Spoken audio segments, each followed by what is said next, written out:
Itadori doesn't feel like a main character. Over and over again, we see him fail. Even our main villains rarely treat him like he's a real threat.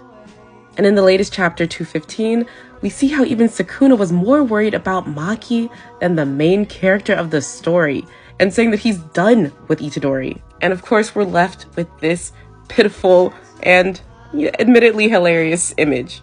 So what, does this mean that Akutami is a bad writer? Does it mean that Itadori is a bad main character? Itadori feeling overshadowed by his own story and by the side characters is kind of the point.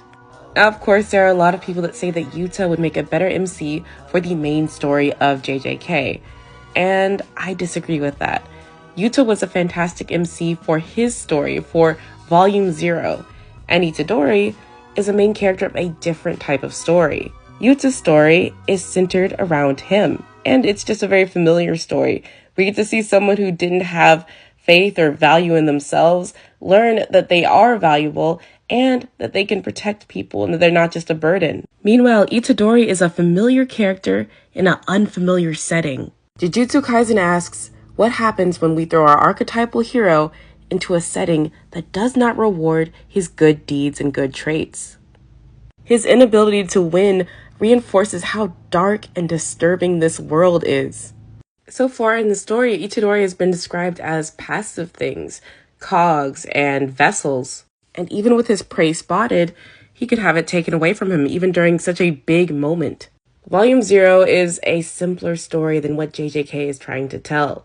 In our mainline story, it's not just our MC that gets sidelined, it's also the most powerful man in the story.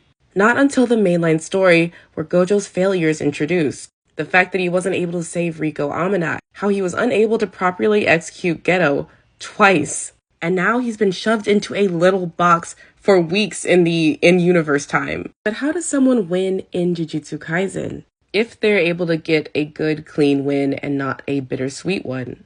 I think we're going to see some sort of transformation from Itadori. Maybe he takes a more active role in his own story, possibly challenging the Jujutsu system. This is a cruel world that Itadori is in. No matter how self-sacrificial he is, no matter how kind-hearted, no matter how hard he works, he might not get what he wants. His perseverance is constantly being tested. I also think this point of self-sacrifice not always being the answer ties in really well with Gojo's talk with Megumi about how he was too quick to sacrifice himself to save his teammates. But however the story ends, I'm glad that we got something different with Jujutsu Kaisen from our usual shonen fare.